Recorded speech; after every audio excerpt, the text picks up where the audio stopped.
esethweswe thina iNkosi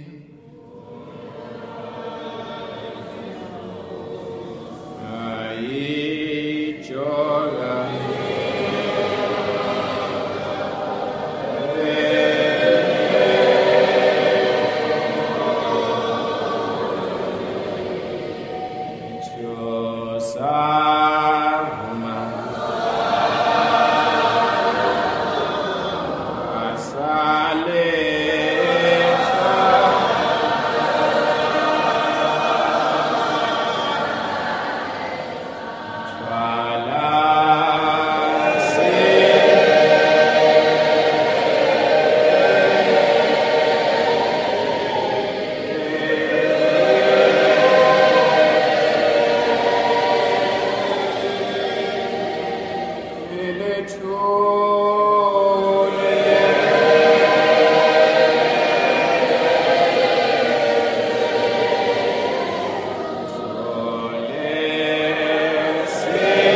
isahluko sesithathu. Hawu Jehova, ziningi izitha zami, baningi abangivukelayo, baningi abathi emphefumulweni wami akukho kusinda kwakhe uNkulunkulu. Kepha wena Jehova uyisihlangu kimi, uludumo lwami nophakamisa ikhanda lami. Ngezwi lami ngiyakhala kuJehova, yena uyangiphendula esentabeni yakhe engcwele. Ngalala phansi ngazunywa ubuthongo, ngavuka ngokuba uJehova ungiphasile. Angesabi amashumi ezinkulungwane zabantu abangihaqile nxa zonke. Vuka Jehova, ungisindise Nkulunkulu wami, ngokuba zonke izitha zami uzishayile emhlabathini. Amazinyo ababi waphulile, insindiso ingeka Jehova. Isibusiso sakho masibe kubantu bakho. Le ncwadi yokuqala yalotshwa uDavide umthandazo wakhe, kodwa akawulobanga ngesikhathi esihle, wawuloba ngesikhathi esibhlungu kuye, ngoba kwathi ehlezi esihlalweni uNkulunkulu wayembeke kuso, kwase kusuka abantu abayizitha zakhe, sebengena endodaneni yakhe enye, Absalom igama layo, sebeyifaka umoya ukuthi uyihlolo uma ungase umbulale, singakubeka thina endaweni yakhe ube iNkosi. UDavide akathandanga ke ukuthi ahlome, akhiphe impi, alwe nomntwana lo wakhe. Kodwa esikhundleni salokho wathatha amadoda nje awathembayo, hamba nawo. Ziningi izinto ezinye ngaphandle kwalomthandazo zikhulumayo ezifundisayo umuntu onjengami nonjengawe nonjengathi sonke la, umuntu ongumntwana kaNkulunkulu, ukuthi ngesikhathi esinzima ufanele ukwenze njani uma uNkulunkulu wethemba ukuthi angahle akusize. Angimazi lamazwi ukuthi wawabhala ekuphi nendlela yakhe yokubaleka, kodwa wayebaleka uthe sendleleni wahlangana nomuntu wendlu kaSawule laba bantu bendlu kaSawule babe kade beyindlu yobukhosi. Kwathi ke ngezono zakhe uSawule ayezenza uNkulunkulu wamcunukela wamsusa kuleso sihlalo, kodwa bona babe ngakholwa ukuthi ususwe uNkulunkulu.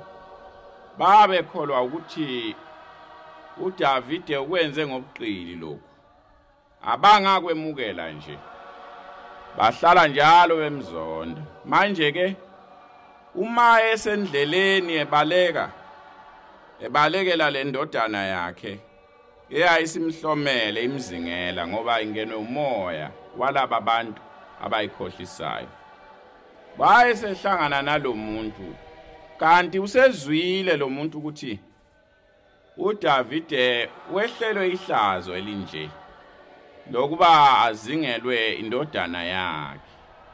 Maye mbona wayesemethuka, semchapha nje ngayo yonke inhlobo yenhlamba, emkhulu qananga amatshe, thela nangothuli. Uthi ke wena muntu omubi namhlanje ubuyi bakho buhlelo bala, kade ucashile, wenza sengathi yonke lento awuyenza ngoba uthunywe uNkulunkulu, kanti uyisigebengu. Namhlanje uNkulunkulu ukuveza lo bala, uvukelwe indodana yakho.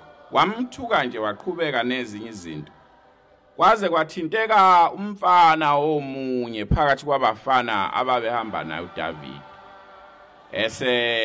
Phakamelwa umoya, sefikelwa ukuthi lo muntu angayithuka kanjani iNkosi kanjena na sikhona, sefuna ukumbamba ngezandla. Davide ke wayesemkhuza, uthi wazi ngani noma lo muntu uthunywe uNkulunkulu ukuthi angethuke na? Mhlawumbe ufuna ukunginciphisela izono, uzothi ma ngibekezelela yonke lenhlamba yakhe angithuka ngayo. Mhlambe kukhona izono uNkulunkulu phakathi kwezono ezingehlulayo azo zesula, azo ngikhipha kuzona ngizinqobe. Uthi ke miyekeni lo muntu angithuke, ngoba uma ngizingelwa ingane yami kangakanani lesitha sami na, sizoyeka kanjani ukungethuka? Kodwa indaba enkulu ileyo yalelizwi yalikhulumayo uDavide, ethi miyekeni lo muntu angithuke. Nazi ngani noma njengoba engithuka nje kungenzeka ukuthi ukhona isono uNkulunkulu asibonayo kimi, uzothi ngokubekezela kwami angethuke ngingenzi lutho. Mhlawumbe uNkulunkulu bese ngihawukela ezonweni zami eziningi. Wayengayicabangi uDavide njengomuntu ongenazi izono, noma ufunda amahubo akhe amaningi awalobileyo, uyambona ukuthi waye umuntu owayehlala ekhumbula njalo ukuthi kungenzeka ukuthi kukhona okubi akwenzileyo. Imthandazo yakhe ke bese iba imthandazo yokuzehlisa, ibe imthandazo yokuncenga, ibe imthandazo yokumtusa uNkulunkulu ukuthi ma kukhona akubonayo kubi kuye angamcunukeli, angamlahli, angamnikeli ezitheni zakhe, amthethelele. Incwadi ekukhulumayo kakhulu lokhu incwadi yamahubo, isahluko sama51. Wayonile kakhulu lapho uNkulunkulu wayesethumela umprofeti uNathani ethi hamba umtshela uDavide ukuthi wonile, ukhona isono ayesenzileyo, angazi noma wayesikhohliwe yini, noma waye nokuthi mhlawumbe kungenzeka ukuthi uNkulunkulu akasinakanga, kanti uNkulunkulu usibonile. wayesemthumela ke sethi hamba umtshele. Wafike wamtshela ke wathi mayemtshela lokhu akangalwa naye, akangamphose etilongweni, akangambulala lo mprofeti. Kunalokho wavuma ukuthi ngonile, ngiyacela ukuba uNkulunkulu wabe nomsa kimi.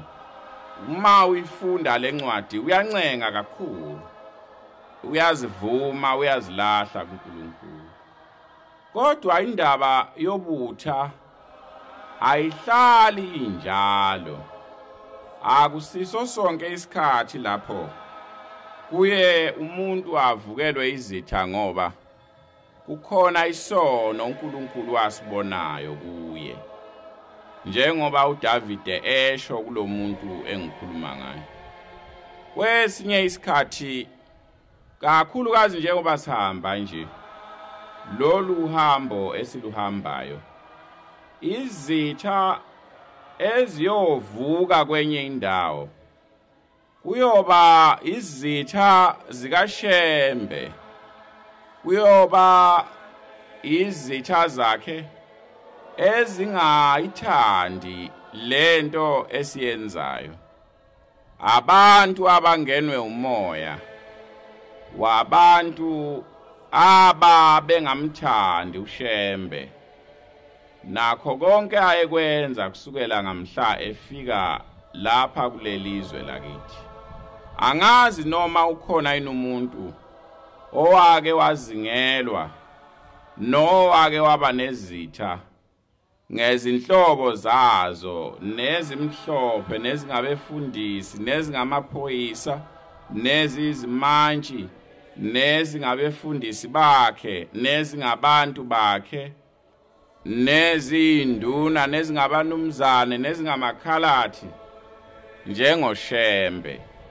Kubo bonke abantu abake bafika beshumayela kulelizwe lakithi nelamampondo kuze kuyoshaya eSwazini. Angikaze ngizwe ukuthi ukhona umuntu owake wazingelwa njengoShembe. Abanye abantu kwakuye ukuthi noma engathandwa endaweni ethile mayigudlukela kwenye bafike bamemukele kahle. uShembe kwakungenjalo.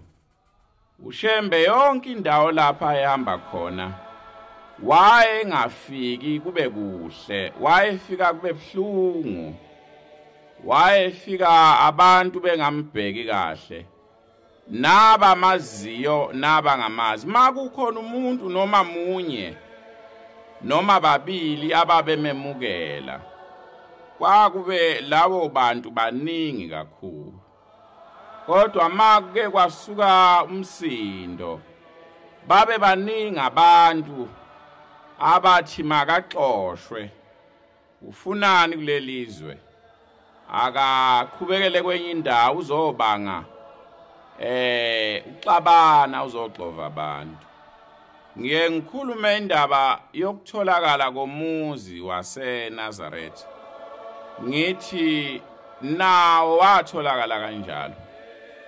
uShembe ukuhamba kwakhe ayezweni lasemampondweni kwaphuza ukufika, kwaze kwaba ngasesikhathini impela sekusele iminyaka nje embalwa ahambe enyameni yakhe, ngoba kuze kwaba u1929 la ahamba khona waya emampondweni ngoba ingelosi yakhona seyimficile. Chike kuye Shembe, njengoba senguficile nje ngeke ngisakushiya, kade ngikucinga yonke indawo asambe siye emampondweni. Wayesevuma ke sethatha amanye amadoda ambalwa, ngazi noma emane yini, esehamba nawo eyakhona emampondweni. Kodwa mayefika khona umuzi afikela kuwo wakwaDlamini kangahlala isikhathi eside. Kwaba khona izinto ezithile laba bantu abazenzayo uNkulunkulu angazithandi. uShembe wayesesuka ke sehamba esebashiya, kodwa wabashiya kungathi ungumuntu obuyayo. Sebehlabile imbuzi ababethi bamhlabisa ngayo. Isono savela ngayo leyo mbuzi ngoba laba abantu babebile lembuzi. Kanti lo ongumnumzane waleli khaya wayegcotshiwe eUmshumayeli ebandleni laseThembeni.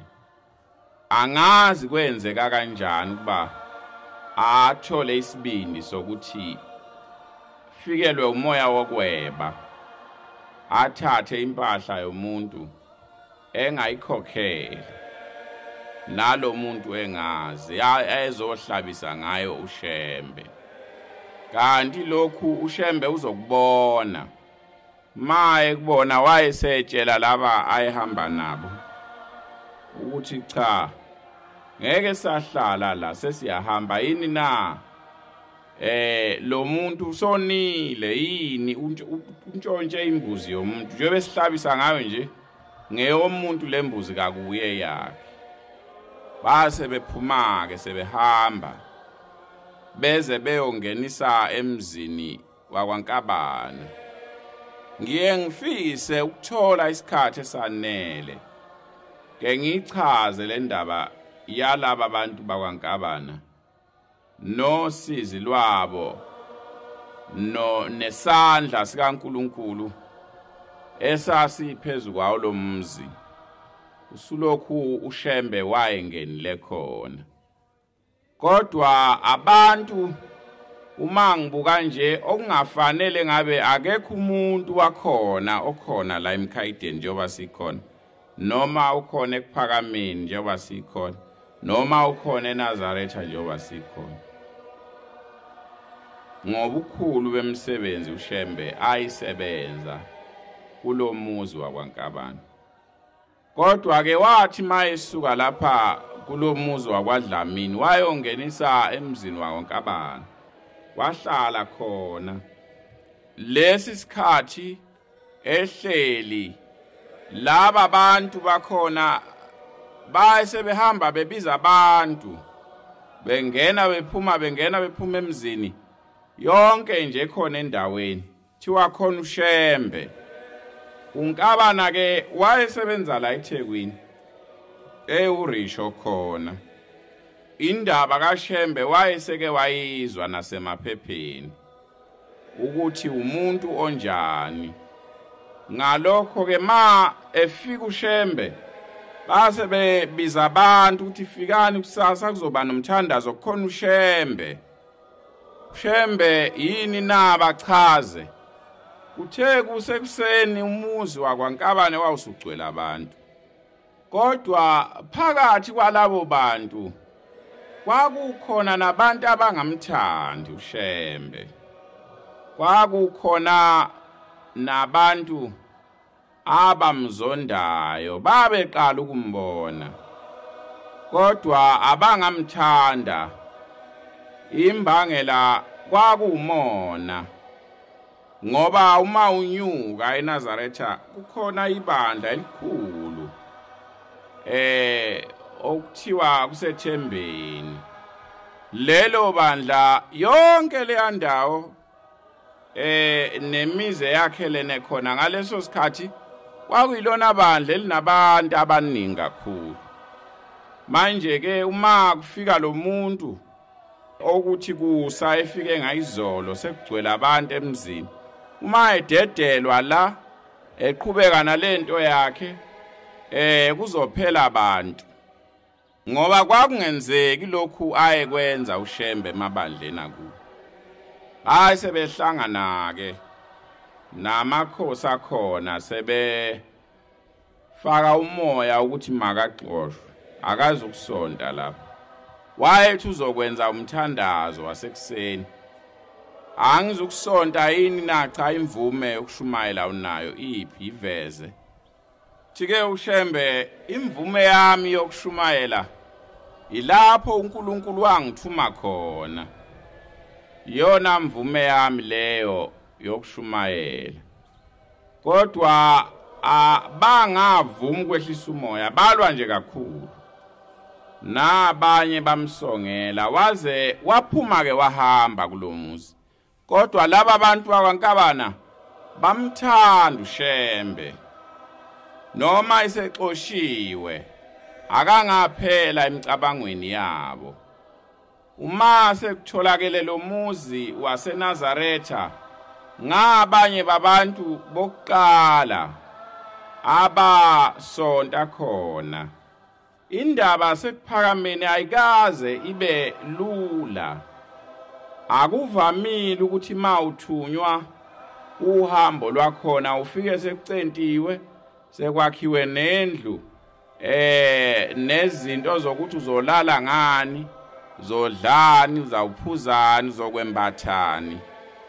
isikhathi esiningi uye uthunywe nje uma ufika kuleyo ndawo umangala ukuthi ngoba ihlathi nje leli na ngizokwenze njani lapha makunje zolala kanjani ngizodlani ngizokwembathani abanye abantu ilapho ke abafike behluleke khona angisho ukuthi mani lapha ningakulindeli okuhle ningakuceli futhi njengoba nihamba nje zonke izinto zisesandleni sakhe uShembe angisho ukuthi ningaziceli kodwa maNazarethani bohlale nilindele ukuthi noma lezo zinto ningazithola noma lezo zinto ningaziphiwa noma lezo zinto ningaba nazo kodwa lolu uhambo esihamba ngalo luhambe lube neindawo ezithanda ukuba ningana lapho kuba buhlungu khona lapho kwesinda khona lapho kuhlabayo khona njengamatshe nameva lapho kulanjwa khona lapho ungabi nayo khona indawo ukuthi uzofihla ikhanda kanjani bonke abantu bezihlangule uShembe naye wayenjalo wayefana nalo lolu hambo njengoba ngilikhuluma nje